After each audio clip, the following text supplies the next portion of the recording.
Bem-vindos de volta, pessoal. Aqui é Pascal Lotas, do Neutrality Studies, e hoje estou novamente com um professor aposentado da Universidade do Missouri e associado da Nuclear Age Peace Foundation, o professor Steven Starr. Steve, bem-vindo de volta. É ótimo estar de volta. É maravilhoso tê-lo aqui, porque você preparou outra apresentação para nós. Deixe-me mostrar aqui. Sim, já está na tela. Você vai nos atualizar sobre o que está acontecendo com a guerra contra o Irã. Por favor, a palavra é sua.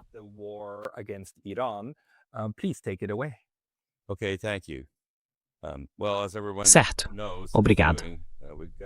Bem, como todos sabem, temos uma guerra em andamento. E me preocupa muito que essa guerra esteja sendo conduzida por cristãos sionistas fundamentalistas na Casa Branca.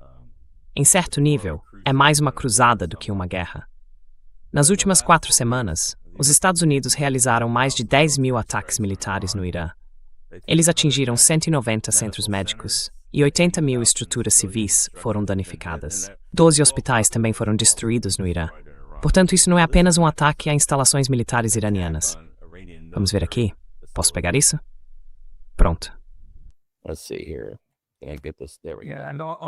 E nesta foto você estava nos mostrando, seu secretário de guerra, certo? E a insígnia dele. E Alex, Donald Trump. Trump estava tendo uma reunião no Salão Oval e Hegsbeck tem uma tatuagem dos cruzados no peito. Sim, literalmente, o secretário de guerra dos Estados Unidos tem uma tatuagem dos cruzados no peito. Isso não é uma piada, nem algum tipo de ironia ou algo do tipo. Isso é simplesmente a realidade. É isso mesmo, e isso me assusta.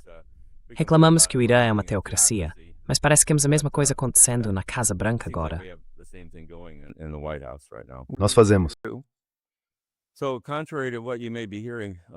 Então, ao contrário do que você pode estar ouvindo na mídia tradicional, os Estados Unidos não estão vencendo a guerra. O Irã está. Os ataques iranianos forçaram os Estados Unidos a se retirarem de 13 bases militares ao redor do Golfo. Só nos resta uma base operacional no norte do Iraque. Ataques com mísseis e drones causaram isso, e parece que os Estados Unidos nem sequer se prepararam para eles. Ouvi hoje que o Pentágono está com pressa, tentando enviar abrigos de concreto, bunkers, para o Oriente Médio. Junto com a destruição dessas bases, o Irã destruiu completamente os sistemas de radar dos Estados Unidos e de Israel, o que cegou os sistemas de defesa aérea norte-americanos e israelenses contra ataques de mísseis de longo alcance. Israel agora tem apenas 1 minuto de aviso para qualquer ataque que atinja suas cidades ou bases militares.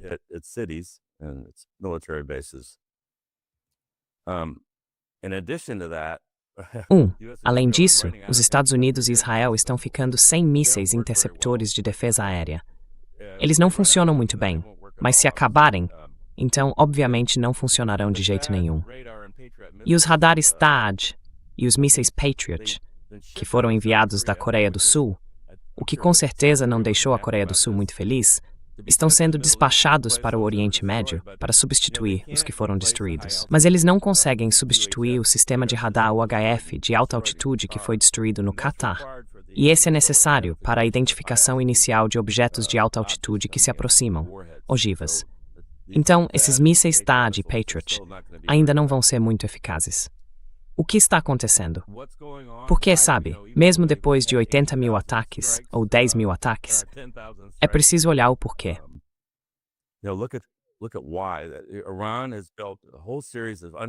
O Irã construiu uma série inteira de cidades subterrâneas de mísseis por todo o país. O território deles tem aproximadamente o tamanho da Europa Ocidental, e os Estados Unidos claramente não sabem onde essas instalações estão, nem como destruí-las. E por quê? Porque elas estão enterradas em granito. Um tipo de granito cerca de 25 vezes mais duro que o concreto. Veja, este é um diagrama de uma dessas cidades de mísseis, e ela fica a 500 metros de profundidade, ou cerca de 1.500 pés dentro da montanha. Possui múltiplas saídas, um sistema ferroviário interno, e os mísseis são transportados por túneis. Eles emergem na superfície, são lançados, e as portas blindadas se fecham. E veja bem, não há tempo suficiente para identificar e atingir esses alvos.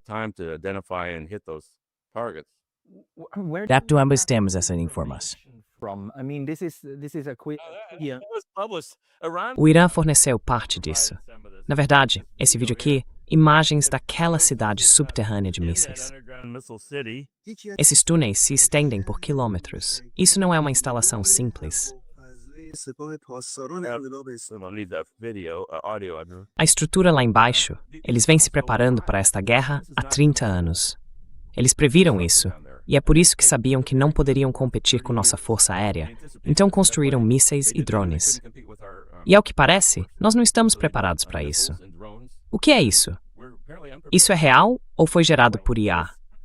Quer dizer, isso é... Sabe, eu acredito que seja real.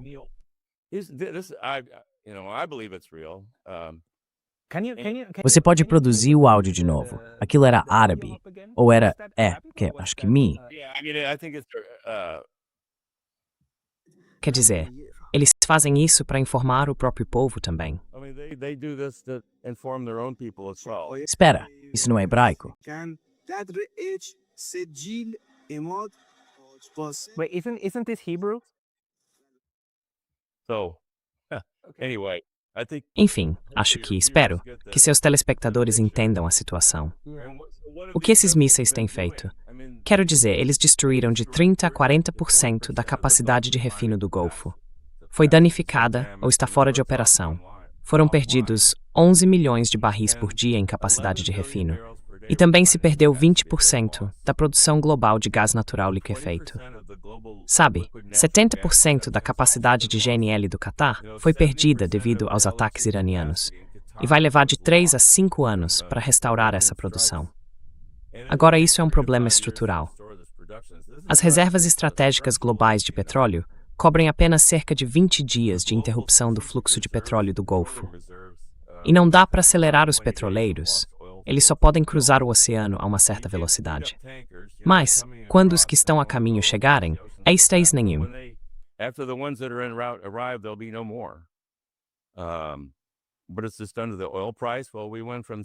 Mas é só por causa do preço do petróleo. Bem, nós fomos de 60 a 70 dólares o barril para...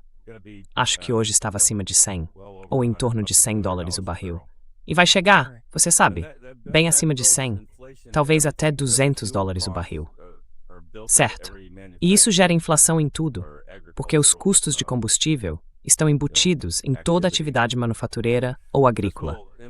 Isso vai impactar a produção de alimentos, porque cerca de 30% da ureia vem do Golfo, e é isso que se usa para fertilizantes nitrogenados em nossos campos aqui no Missouri e em todo o mundo. E como eu disse, isso é um dano estrutural, de vários anos. Isso não pode ser consertado rapidamente. Então é isso que já aconteceu por causa dessa guerra insana.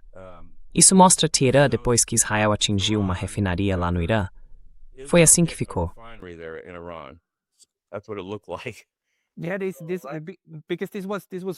Porque isso era petróleo chovendo sobre Teherã no céu, certo?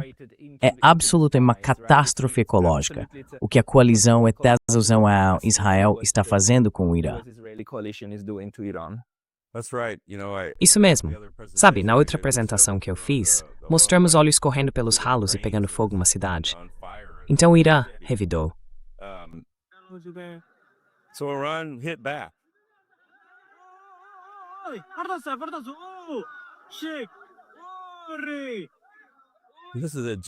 Esta é uma refinaria de petróleo gigantesca na Arábia Saudita. Eles também atingiram a maior refinaria de petróleo do mundo nos Emirados Árabes Unidos. Uau! Wow. E então, os Estados Unidos atacaram o campo de gás South Pass do Irã. Esse é o maior campo de gás do mundo. Essa é o Tam de Gás South Pass. Sim. Ah, Jesus.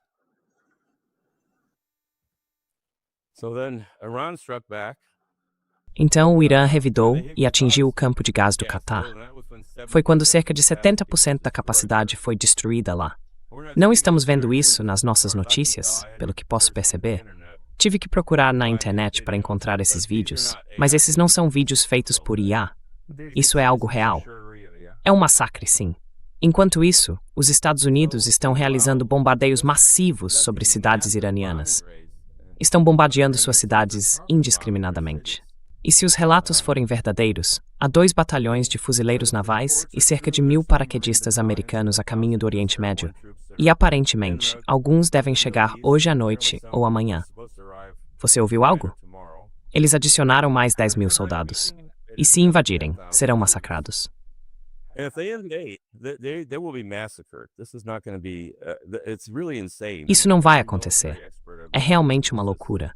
Quero dizer, todo especialista militar com quem ouvi falar só fez subir ao palco e comentar como isso pode ser parecido com Galípoli na Primeira Guerra Mundial.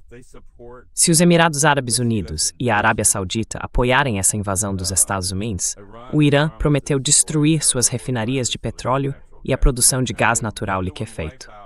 Quero dizer, isso acabaria com todos os produtos de petróleo que saem do Golfo. E acho que se chegar a esse ponto, eles também atacarão as usinas de dessalinização. Israel e os estados do Golfo dependem fortemente delas para obter água. Eles não conseguiriam sustentar suas populações se isso continuar. Então, quero dizer, espero em Deus que isso não aconteça. Esse é um dos problemas que apenas Israel e os países do Golfo enfrentam, por alta estouro de salinização. Sim, apenas cerca de 4% da água deles vem da dessalinização. De quanto da sua água Israel depende disso? 80%. 80. And the others are like 80%. 80%. 80%. E os outros são tipo 70%, 80%, 90%. Eles se tornam inabitáveis, quero dizer, é um deserto lá. Para os estados do Golfo, isso significaria imediatamente a morte de dezenas de milhares de pessoas, caso não possam ser evacuadas ou se não for possível levar água até elas. O Armagedon é... Então onde estamos? Veja, este diagrama mostra a linha vermelha sólida e grossa, mostra onde estava o tráfego, as rotas normais de navegação. Mas agora ele está sendo desviado entre 2 ilhas. São a ilha de Keshem e a ilha de Larak. Não sei se estou pronunciando exatamente certo, mas dá para ver que há um estreito. É como um pedágio que eles basicamente criaram. Veja, o Irã nunca cobrou nada para os navios passarem pelo estreito. Bem, agora isso mudou. Quer dizer, cobram para passar pelo canal de Suez, pelo canal do Panamá. Então isso não é algo inédito no mundo. É.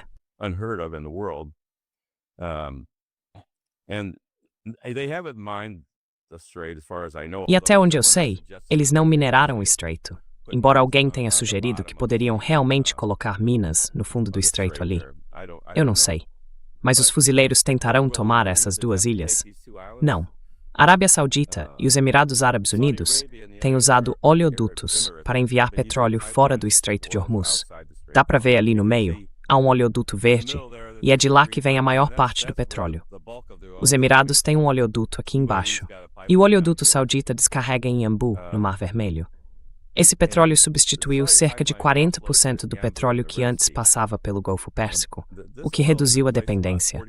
E sabe, lá em cima, no topo do Mar Vermelho, é onde fica o canal de Suez.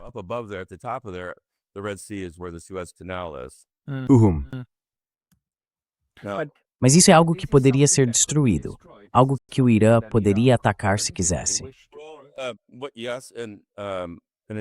Sim, e além disso, se você olhar para o fundo do Mar Vermelho, é lá que ficam o Iêmen e os Houthis. E se eles decidirem bloquear aquele estreito, os superpetroleiros não conseguirão passar, porque não podem atravessar o canal de Suez. Eles precisam sair do Mar Vermelho, passando pelo Iêmen. Certo. E tenho certeza de que isso vai acontecer se as hostilidades continuarem. Então, onde estão os possíveis locais para uma invasão terrestre dos Estados Unidos no Irã? Você sabe, nós falamos sobre a ilha de Kark. É lá que o Irã descarrega quase todo o seu petróleo no Golfo Pérsico. Os Houthis atingiram as bases militares lá, mas ainda não miraram nas refinarias de petróleo. Dá para ver ali em cima o círculo vermelho. Estávamos olhando o Estreito de Hormuz há um minuto, com a ilha de Larak e a ilha de Keshem. Há também uma cidade portuária chamada Chabahar, que foi mencionada como um possível local onde os fuzileiros navais poderiam tentar desembarcar. E há também algumas ilhas pequenas. And there's also some small islands. Ambassador Freeman's brought this up a couple times. O embaixador Freeman mencionou isso algumas vezes. Tenho grande respeito por ele. Então, elas são chamadas de Ilhas Lesser Thumb, acredito, e estão bem aqui no centro. Não tenho certeza do valor que elas teriam, mas todas essas ilhas estão ao alcance da artilharia, mísseis e drones iranianos. Se você olhar o mapa topográfico da costa, veja só, é completamente montanhosa. Consegue imaginar tentar desembarcar uma força ali? Você estaria olhando para os penhascos, e todos esses penhascos têm vista para as ilhas. Quero dizer, a artilharia moderna alcança muitos quilômetros. Não é preciso um míssil para atingir essas ilhas. E se alguém desembarcasse nelas, só ficaria com medo de ser massacrado. I'm afraid to be massacred. The U.S. has twice attacked the Iranian nuclear power plant. Os Estados Unidos atacaram 2 vezes a usina nuclear iraniana de Bushehr. Agora, essa é uma usina nuclear comercial, diferente da de Dimona, que pertence a Israel. Esta provavelmente tem pelo menos 10 vezes, talvez 100 vezes, mais material nuclear. O reator contém 71 toneladas de material físsil e também 210 toneladas de varetas de combustível de urânio altamente radioativo. Elas são chamadas de combustível usado. E essas piscinas de combustível usado têm algumas das maiores concentrações de radioatividade do planeta. Depois que os Estados Unidos atacaram, os mísseis hipersônicos iranianos retaliaram. Atingiram uma área bem próxima ao reator de Dimona, em Israel. Right next to Israel's Dimona reactor. Oh, They didn't strike. Eles não atiraram o reator em si, poderia ter atingido. Eles têm essa capacidade e são muito precisos. É basicamente um aviso. So they make Então, eles se certificaram de não acertar, atingiram bem ao lado. right next to it. Right. That's a that. Certo, eles poderiam atingir se quisessem. Um míssil balístico destruiria aquilo. O que os Estados Unidos e Israel farão se enfrentarem uma grande derrota pelo Irã? E se desembarcarmos tropas lá e elas forem massacradas? Acho que, para evitar uma derrota catastrófica, os Estados ou Israel poderiam optar por usar armas nucleares contra o Irã. Quero dizer, ambos são potências nucleares. Israel provavelmente tem 300 ou 400 armas nucleares. Eles possuem mísseis Tomahawk com ogivas nucleares em 5 submarinos a diesel. Sabe, precisamos perguntar, o que a Rússia fará? And we have to ask, what will Russia do? Would they intervene if a nuclear attack is launched against Iran? Eles interviriam se um ataque nuclear fosse lançado contra o Irã? Porque o Irã fica bem na fronteira com a Rússia. E pior de tudo, acho que a possibilidade mais provável é que se Israel usasse armas nucleares contra o Irã construiria e usaria armas nucleares contra Israel. O Dr. Theodor Postol fez algumas apresentações muito boas sobre isso. Usei alguns dos slides dele. Ele me deu permissão para compartilhá-los. Ele criou um que mostra 3 bombas atômicas iranianas. Eles poderiam produzir cerca de 9 ou 10 dessas armas de 15 quilotons com o urânio altamente enriquecido que sabemos que possuem. E isso importaria de 300 a 400 mil pessoas. Agora, este diagrama mostra uma bola de fogo nuclear no instante da detonação. As bolas de fogo são tão quentes, é como se um pedaço do Sol viesse para a Terra. A superfície da bola de fogo é mais quente do que a superfície do Sol, muito mais quente do que qualquer explosivo convencional. Esta imagem é de Hiroshima.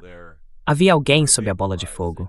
Essa pessoa foi vaporizada, restando apenas uma sombra na calçada. Esta imagem foi feita alguns segundos após a detonação. Ela mostra as nuvens em forma de cogumelo subindo e o calor intenso dessas bolas de fogo, criando uma imensa tempestade de fogo nuclear.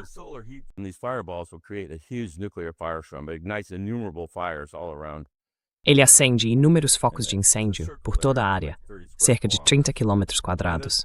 E essa tempestade de fogo é mortal para qualquer coisa viva ali.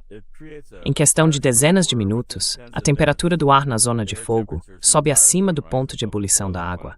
As correntes ascendentes atingem centenas de milhas por hora, criando ventos fortes o suficiente para arrancar árvores com quase 1 metro de diâmetro.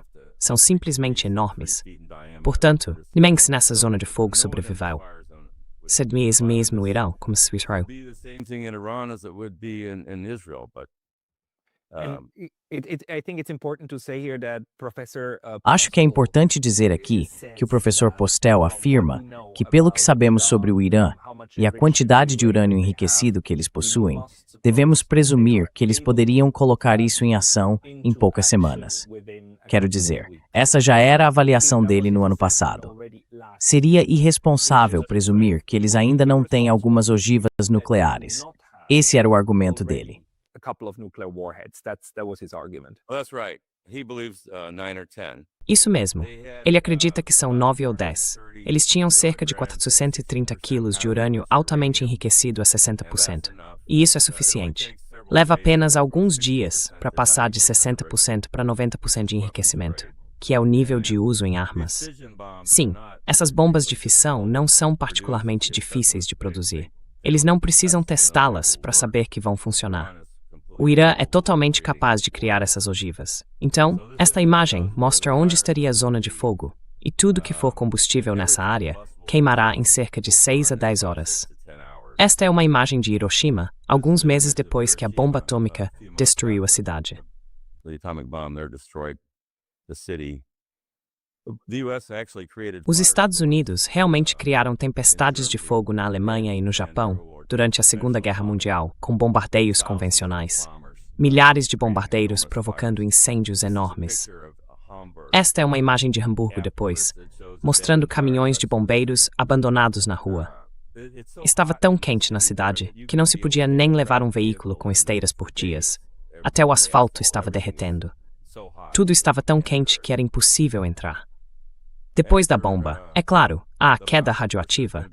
Em Hiroshima, houve uma área de chuva negra, e o Dr. Postel acredita que haveria um fenômeno semelhante aqui em Tel Aviv. Isso é altamente radioativo. Então, sabe, provavelmente cerca de 100 mil pessoas morreram por causa da radiação no Japão. Probably 100,000 people died from the fallout from that in Japan. And radiation is not a good way to die. E a radiação é uma maneira terrível de morrer por exposição aguda. Então acredito que qualquer escalada adicional desta guerra levará a um desastre para todos. Uma guerra total acontecerá se os Estados Unidos atacarem a infraestrutura energética do Irã ou enviarem tropas para o país. Os Estados Unidos podem considerar o uso de armas nucleares para evitar uma derrota massiva no Golfo Pérsico. Acho que Trump faria isso. Quero dizer, se ele se deparar com tropas americanas sendo massacradas e navios sendo afundados, você acha que ele simplesmente vai recuar? Não acredito que esse seja o estilo de Trump. E se cidades israelenses estiverem sendo destruídas por mísseis iranianos, em algum momento, acredito que eles recorrerão ao que chamam de opção sanção.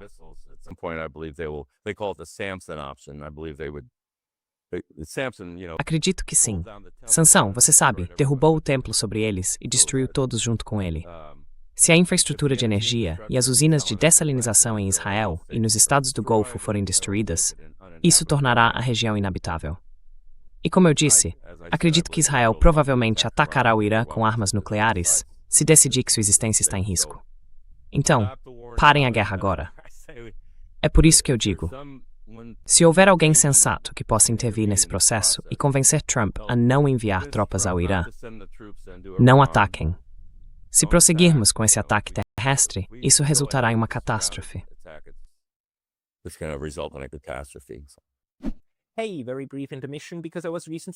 Ei, uma breve pausa, porque eu fui recentemente banido do YouTube. E embora eu tenha voltado, isso pode acontecer novamente a qualquer momento. Então, por favor, considere se inscrever não apenas aqui, mas também na minha lista de e-mails no Substack. É pascaltassubstack.com. O link estará na descrição abaixo. E agora, de volta ao vídeo. Obrigado por esse panorama.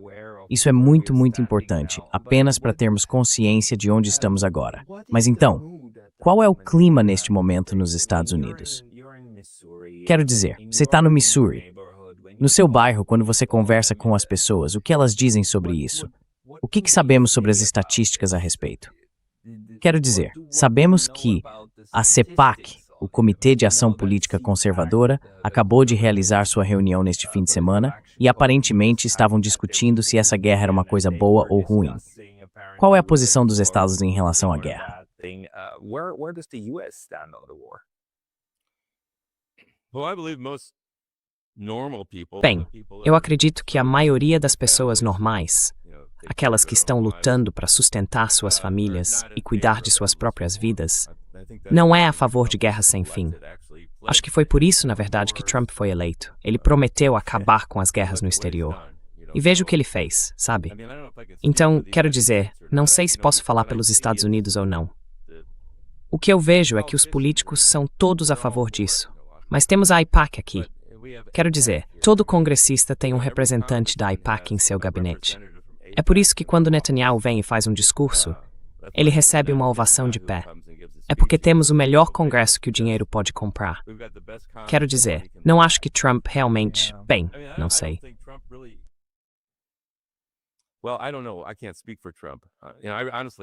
Não posso falar pelo Trump. Honestamente, questiono a sanidade dele neste ponto. Mas acho que ele está em pânico, é isso que vejo. Seus desabafos e coisas do tipo estão se tornando cada vez mais desconectados da realidade, quase. Mas que tipo de informação ele está recebendo? Ele se cercou desses sionistas cristãos que escolheram a dedo as pessoas que lhes fazem relatórios. Muitos deles são bajuladores. Eu ouço o Ray McGovern e o Larry Johnson falarem sobre todas as mais informações que chegam à Casa Branca, porque estruturaram os analistas para serem bajuladores. E aparentemente, o Trump não gosta de ler, então ele assiste a destaques de ataques aéreos que lhe são mostrados nos relatórios. Então ele pode estar convencido de que os Estados Unidos estão vencendo a guerra.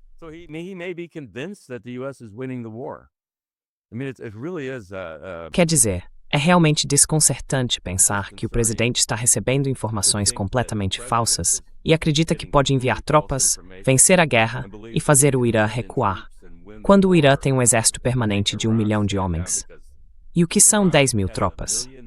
Sabe, na Primeira Guerra Mundial, houve a Batalha de Galípoli. Havia cerca de 489 mil soldados aliados, britânicos, franceses, australianos, neozelandeses, que desembarcaram nas praias. Eles estavam sendo observados do alto dos penhascos porque os britânicos tentaram passar pelos Dardanelos e o estreito estava minado. Seus navios foram afundados, então decidiram tentar uma invasão. Soa familiar, não é? E eles perderam 125 mil mortos e feridos e, no fim, tiveram que recuar. Vamos enviar 10 mil homens? Você acha que isso vai adiantar alguma coisa?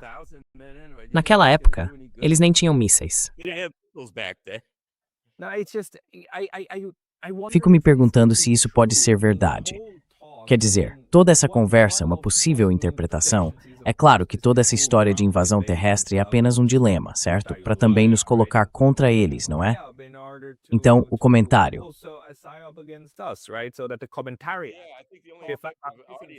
Seriam os públicos ocidentais que só recebem propaganda pela mídia tradicional, porque os iranianos não vão se preocupar com isso.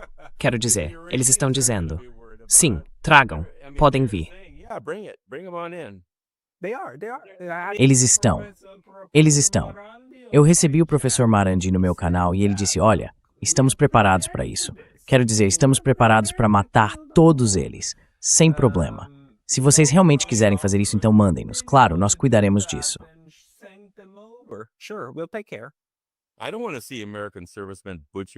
Eu não quero ver soldados americanos sendo massacrados lá. Mas o que estamos continuando? Temos bombardeado em massa as cidades deles. Começamos essa guerra de agressão, matando o Ayatollah e a família dele. E o novo Ayatollah é o filho daquele que matamos. Ele perdeu a filha e a esposa. Não acho que ele esteja de bom humor.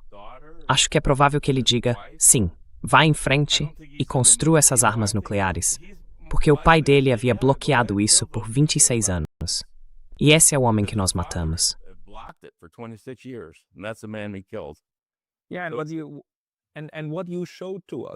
Sim, e o que você nos mostrou, sabe, aquelas cidades subterrâneas, sejam aquelas fotos reais ou não, quero dizer. É disso também que o professor Marandi fala, que eles têm esse tipo de cidades subterrâneas. E os Estados Unidos precisaram de uma operação muito ousada só para bombardear uma delas, certo? E sabemos que esse único ataque não conseguiu realmente destruir o combustível nuclear que estava lá. Então isso é simplesmente algo fora do alcance dos Mids. This is just something that is out of the reach of the United States. And Those facilities you're talking about, Natanz and Fort. Bem, essas instalações de que você está falando, Natanz e Fordow, na verdade não são cidades de mísseis, mas são instalações nucleares, onde eles refinam urânio. Eles têm cascatas de centrífugas. Mas é parecido no sentido de que o Irã é formado por granito, e o granito é 25 vezes mais resistente que o concreto. É por isso que, bem, certo. Sabe, eu não sei. Sou só um cara do Missouri tentando entender o que está acontecendo. I don't know. I'm some guy in Missouri that's trying to figure out what's going on. yeah, but we are currently all of us are Sim, trying to mas estamos todos apenas tentando adivinhar para onde isso vai, porque estamos basicamente tentando descobrir que tipo de informação a Casa Branca tem e em que momento o Congresso finalmente vai se organizar e dizer: espera aí, nós somos os responsáveis aqui. Você está ouvindo algo sobre isso? Are you hearing anything about this one? Well, let me just say, I can say that I don't know, but what I Bem, have deixe-me done is dizer, done a lot of eu não sei ao certo, mas fiz muitas pesquisas. Esses vídeos das cidades de mísseis e as fotos estão por aí há anos. Não foram todos fabricados na semana passada por IA. O que eu não entendo é por que isso não foi levado em consideração. Por que soldados americanos seriam deixados nas bases sem abrigos adequados? With not even adequate shelters. Yes. For This is maybe the one of Será que uma das revelações mais chocantes é o fato de que eles não têm abrigos nos estados do Golfo onde estão estacionados? where they're stationed. In other words, it's a picture of utter incompetence. Em outras palavras, é um retrato de total incompetência, de cima a baixo. E os Estados Unidos estão longe de estar em posição de atacar alguém. O Irã é como um estado fortaleza. Quero dizer, é o último lugar que alguém deveria querer atacar, porque os iranianos não vão se render. Nesse ponto, eles lutarão até o último homem. Enfim, não quis evitar sua pergunta anterior, mas a informação está disponível, se você quiser. Há vídeos sobre máquinas de perfuração iranianas. Sim, sim, sim. Há muita coisa. Não é tão difícil perceber que o Irã sabia que enfrentaria essa guerra novamente. E é por isso que estava se preparando para ela. Eles fizeram isso de forma muito científica e metódica. Very scientifically and methodically. No, they did, and we know that they're prepared. Não, eles fizeram isso. E sabemos que estão preparados. Eles disseram que estão preparados. Disseram que têm isso e agora provaram que são capazes de atirar. Quero dizer, você, porque eu perdi a conta, conseguiu acompanhar como está a troca de tiros. Quantos mísseis estão sendo trocados por dia e se estamos vendo alguma mudança nesses números? And if we see a change in these numbers? Yes, at the beginning of the war there was Sim, sabe, no início da guerra, houve uma grande troca de ataques de ambos os lados. E isso foi principalmente para tentar identificar e destruir os sistemas de defesa aérea. O Irã foi bastante eficaz em destruir os radares, o que cegou muitas forças dos Estados Unidos e de Israel. Mas as trocas diminuíram consideravelmente. Agora é possível obter números do CENTCOM, os dados militares dos Estados Unidos, e eles mostram uma redução progressiva. No entanto, o que está acontecendo agora é que os ataques parecem estar aumentando novamente. O Irã usou mísseis mais antigos no começo, e os que estão sendo utilizados agora são mais novos. Eles usam lançadores diferentes e têm ogivas muito maiores, de 1 a 2 toneladas, aparentemente. Pelo menos 1 tonelada.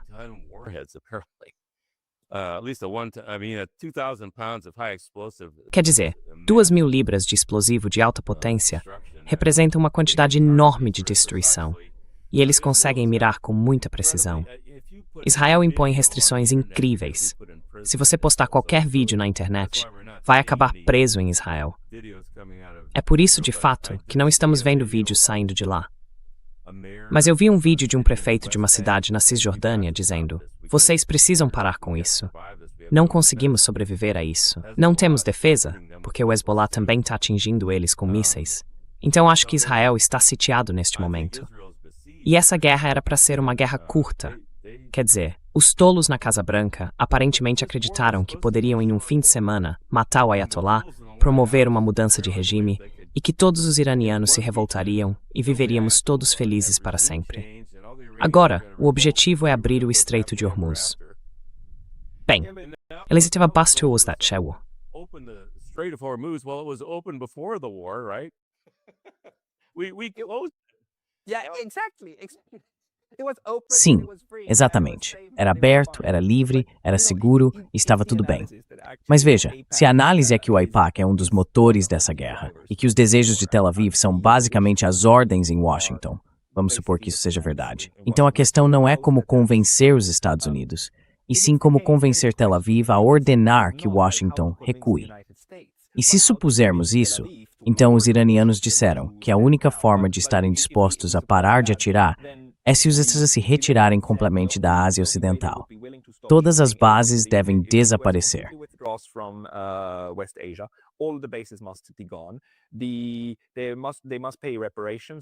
Eles devem pagar reparações, ou os estados do Golfo devem pagar reparações. E os aliados iranianos, o Hezbollah e outros, precisam fazer parte do resultado político do acordo. Caso contrário, é genocídio dos palestinos. E é preciso parar o genocídio. Parar o genocídio, claro. Tudo isso, para mim, ainda parece algo que está basicamente embutido no próprio sionismo, certo? Certo. Na verdade, isso ataca o núcleo da ideologia política sionista. Portanto, acho que os israelenses se colocaram em um beco sem saída, do qual agora não há como sair. Então não vejo como o Irã ou Tel Aviv poderiam convencer o outro a parar. Portanto, isso provavelmente continuará.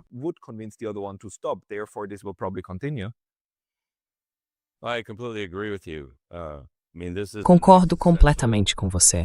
Quero dizer, neste momento, isso é uma luta existencial para ambos os estados. Mas é existencial para Israel apenas porque eles fizeram inimigos de todos os seus vizinhos e cometeram genocídio contra os palestinos. E iniciaram uma guerra agressiva contra o Irã. Na verdade, não pela primeira vez. Você sabe, tivemos aquele ataque em junho do ano passado, e o Irã mostrou naquela ocasião que seus mísseis podiam penetrar o chamado Domo de Ferro. Eu tinha vídeos disso, acho que mostrei um no seu programa antes. Agora, por que isso não chegou a Washington? Quero dizer, o que diabos aquelas pessoas estão fazendo lá? Eles estão... Em junho ou julho passado, durante a Guerra dos 12 Dias, estava absolutamente claro. Så är alla sätt att flyga ut drängt. Nossos mísseis podem penetrar essa sua coisa estúpida de cúpula e essa coisa de funda de Davi, e podemos atingir sua garganta se quisermos, mas não queremos. Então pare de nos fazer querer isso. E veja o que eles fizeram. Quero dizer, agora vocês nos fizeram realmente querer atacá-los onde dói de verdade, mesmo ao custo de perdas muito altas em casa. Então, de certo modo, um dos possíveis desfechos disso, acredito neste momento, é uma mudança de regime em Tel Aviv, porque seria necessária uma mudança política fundamental.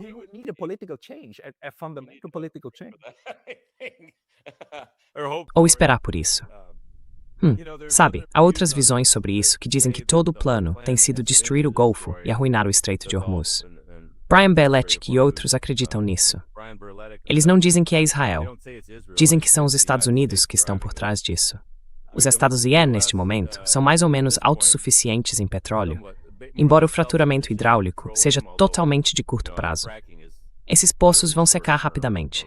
Mas sabe, o pessoal em Washington talvez acredite que se conseguir incendiar o resto do mundo, então quando todo mundo ficar sem gasolina e petróleo, nós não ficaremos. Como depois da Segunda Guerra Mundial, sabe, todas as nações foram devastadas pela guerra, exceto os Estados Unidos, porque tínhamos 2 oceanos nos protegendo. E fomos o número 1 por muito tempo.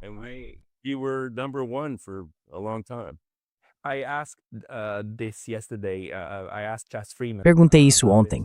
Perguntei ao Chas Freeman sobre isso. O vídeo está no ar há algumas horas e ele diz que não acredita nessa interpretação de forma alguma. Ele acha que é uma racionalização do resultado que estamos vendo.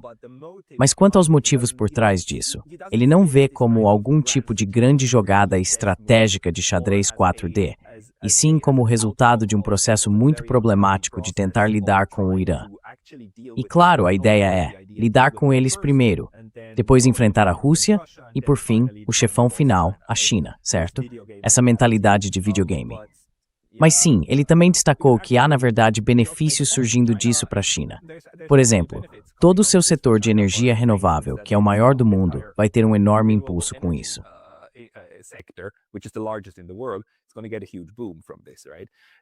A Rússia também está se saindo bem com os preços do petróleo. A Rússia está se saindo bem com os preços do petróleo. Quero dizer, há outros efeitos colaterais, outras pessoas se beneficiando disso. Alguém apontou que tínhamos sanções contra a Rússia e o Irã, mas Trump as suspendeu para aprender com esse petróleo. As sanções sobre o petróleo iraniano estão atualmente suspensas. Sim.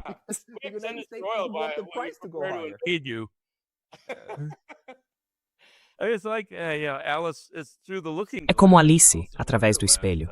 Coisa de Alice no País das Maravilhas. É isso mesmo. Por isso nada faz sentido. Você mandaria 10.000 soldados para invadir o Irã. Quer dizer, nada faz sentido. Estamos assistindo a tudo isso se desenrolar como um filme ruim de ficção científica. E é difícil. Sabe, é muito frustrante para quem quer ver paz na Terra.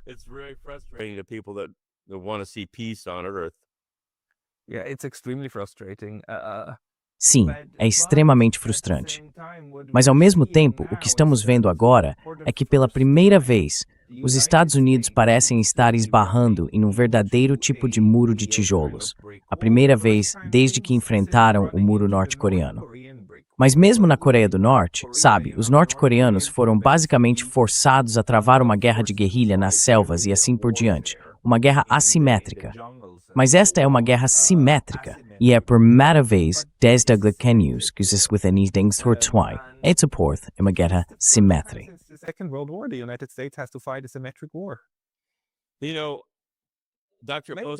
Sabe, o Dr. Postol? Bem, o Dr. Postol vem tentando mostrar há algumas décadas que os sistemas de defesa aérea dos Estados Unidos são uma farsa. Vimos que foram ineficazes na Ucrânia e agora vemos que certamente não conseguiram proteger as bases americanas, não é? De jeito nenhum. Quero dizer, eles devastaram e expulsaram os Estados Unidos de todas as bases militares ao redor do Golfo. E acho que essa mensagem ainda não chegou ao público americano. Não, mas parece que eles realmente acreditam nisso, né? Isso é propaganda. Não, mas se você não constrói bunkers para suas tropas tão perto de um dos seus principais adversários, isso significa que você realmente confia que seus sistemas estão dando conta, certo? Mas eles realmente acreditavam nisso. E agora descobrimos que algo antes firmemente acreditado dentro das Forças Armadas está se revelando uma ficção.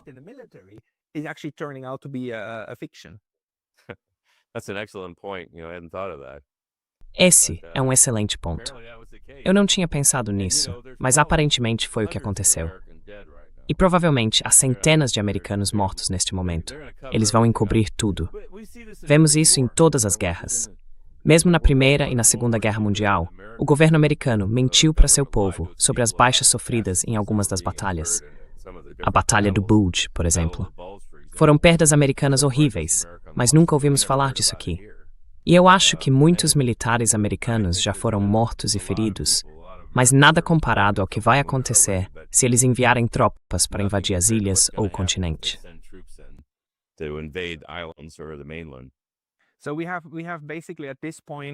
Então temos basicamente, nesse momento, enquanto falamos no dia 28 de março no meu fuso horário, noite do dia 27 no seu, a situação em que estamos esperando para ver se essas duas grandes escaladas, ou na verdade 3, podem acontecer, certo? A primeira seria atacar as usinas de dessalinização, ou, colocando de outra forma, Israel atacar algo no Irã tão crítico que o Irã decidiria atingir as usinas de dessalinização. Depois, a invasão de tropas, a invasão terrestre. Essa é outra grande escalada. E a terceira seria, claro, a escalada nuclear. Não que isso seja uma hierarquia, mas provavelmente são as 3 maiores coisas que ainda podem acontecer, cada uma das quais poderia matar milhares, dezenas de milhares ou até centenas de milhares de pessoas.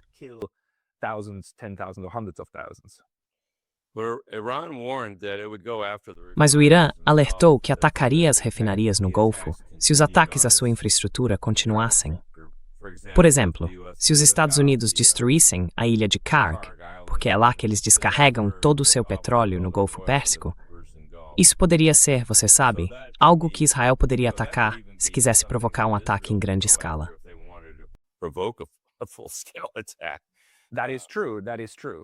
É verdade. É verdade.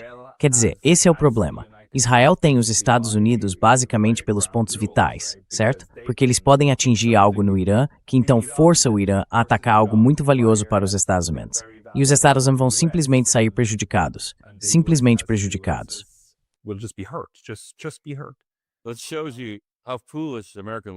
Isso mostra o quão tola tem sido a liderança americana ao se colocar em uma situação desse tipo.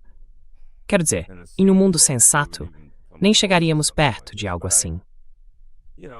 Mas sabe, as pessoas têm dito repetidamente que quando se trata de escolher entre os interesses dos estadunidenses e de Israel, os Estados-membros parecem sempre optar pelos interesses israelenses nesse tipo de situação. Mas não acho que seja do interesse de Israel haver uma escalada maior nessa guerra. Porque, se eles não recuarem, vão recorrer à opção Samson, e isso se tornará um cenário de Armagedon bíblico. Espero que não, mas não vejo nada impedindo isso neste momento.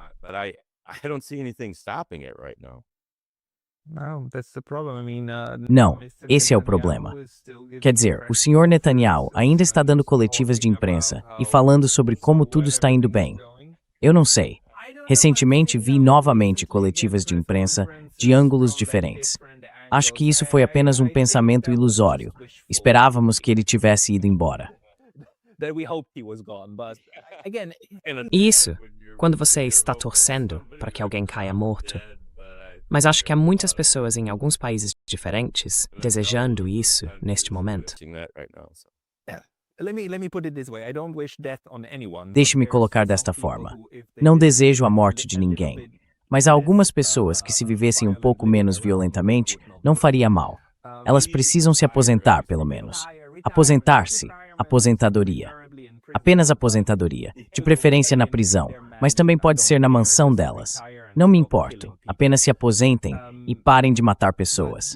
Mas os israelenses ainda tentam mostrar que tudo está indo bem, embora uma das deduções lógicas que se pode fazer seja que as pessoas estão passando todas as noites em abrigos agora.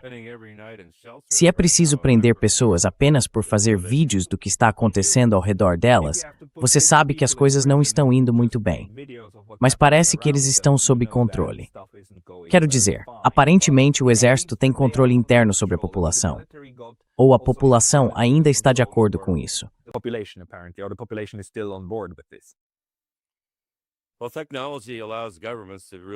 Bem, a tecnologia permite que os governos vigiem e controlem suas populações de forma muito eficaz hoje em dia. E sabe, eu me preocupo com isso no futuro. Eu não gosto desses malditos drones. Tenho medo de que um deles seja enviado para me visitar. Mas precisamos nos preocupar com a IA e com toda essa tecnologia militar. Quero dizer, temos a capacidade de transformar a Terra em um paraíso, eliminar a fome e a pobreza, explorar o universo. Quer dizer, parece um episódio de Star Trek, certo? Mas é verdade. Finalmente chegamos a um ponto na história humana em que temos a capacidade de tornar a vida ótima para todos. Mas, em vez disso, todo o dinheiro está indo para a morte e a guerra, porque isso é lucrativo e tem a ver com controle. Se não conseguirmos escapar dessa mentalidade, estaremos nos condenando. É totalmente possível evitar a guerra e a destruição, se assim escolhermos.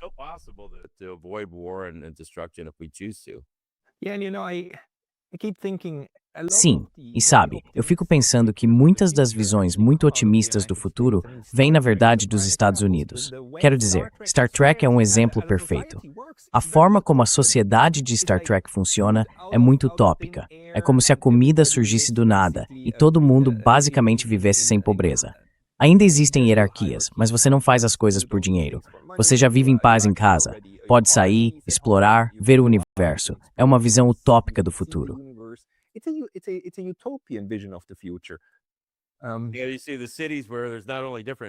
Você vê cidades onde há não apenas diferentes raças da Terra, mas de toda a galáxia. E sabe, quero dizer, chegamos a um ponto em que as pessoas pareciam ser contra o racismo como cultura. Elegemos um presidente negro, e eu estava bem esperançoso naquela época, pensando, uau, realmente avançamos muito. Fazendeiros brancos em Iowa votaram em um homem negro para presidente. Isso foi uma mudança. Mas agora as pessoas parecem não perceber que odiar russos é racismo, entende? É como na Segunda Guerra Mundial, com os alemães, ou seja lá o que for. Pessoas com quem fizemos as pazes, embora agora pareçam ser nossos vassalos. Mas não sei.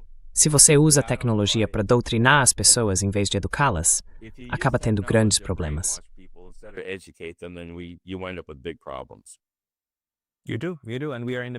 Você sim. E estamos no meio de problemas muito grandes. Mas talvez, só para encerrar, Steve, quais são as coisas que você observa quando tenta entender essa guerra? Onde você vai fazer sua pesquisa?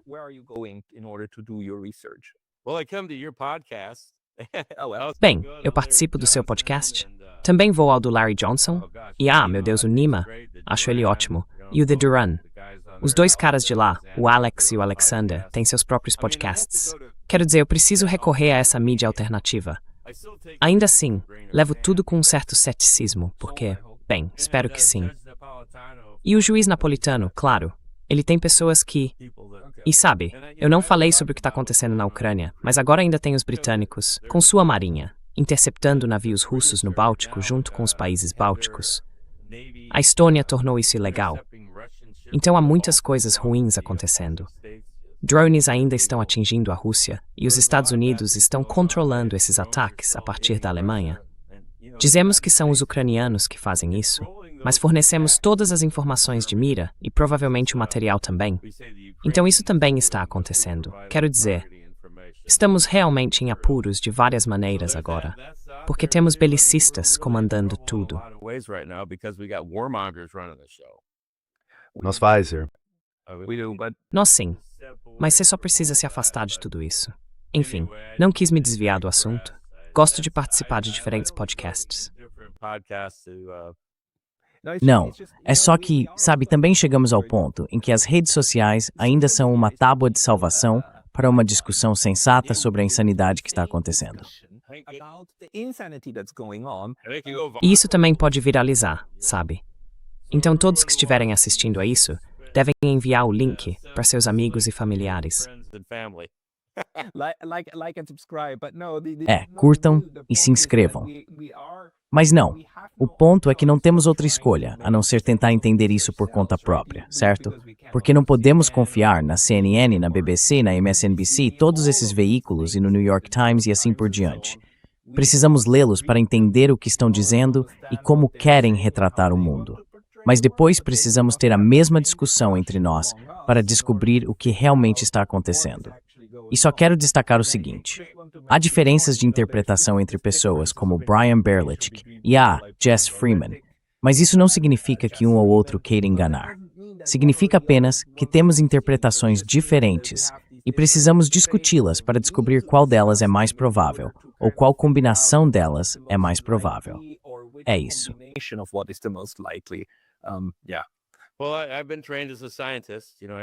Bem, eu fui treinado como cientista.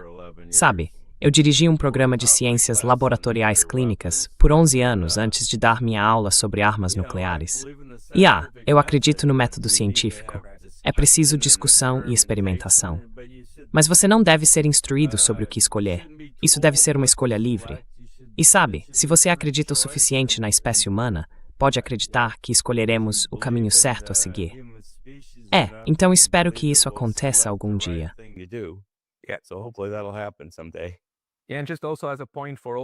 E só como um ponto para todos os nossos ouvintes. Sabe, o ato de pensar por conta própria, ninguém pode substituir isso.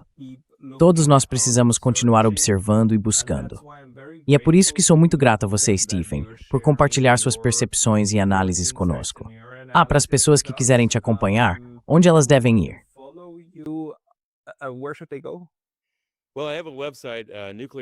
Bem, eu tenho um site, nuclearfamine.org, nuclearfamine tudo junto. E eu não, sabe, basicamente faço minhas apresentações em podcasts como o seu agora. Não há realmente nenhum aspecto monetário nisso, mas eu agradeço a oportunidade de falar aqui. É muito gratificante para mim. The chance to speak here, it's very gratifying to me. Well, thank you very much for sharing on this. Bem, muito obrigado por participar deste podcast. Todos nós agradecemos. Vamos trazê-lo de volta novamente, porque infelizmente não podemos esperar que a guerra acabe tão cedo. Mas vamos torcer. Vamos torcer para que talvez aconteça um milagre. Talvez Donald Trump acorde, declare vitória e vá para casa. Ele pode estar assustado o suficiente para que, se lhe disserem de fato que tipo de derrota está enfrentando, talvez ele o faça. Espero que sim. He will. I hope he does. I hope at some point Espero que em algum momento ele assista ao nosso podcast. Bem, Steven, obrigado, muito obrigado pelo seu tempo hoje. for your time today. Certo, Breed. You.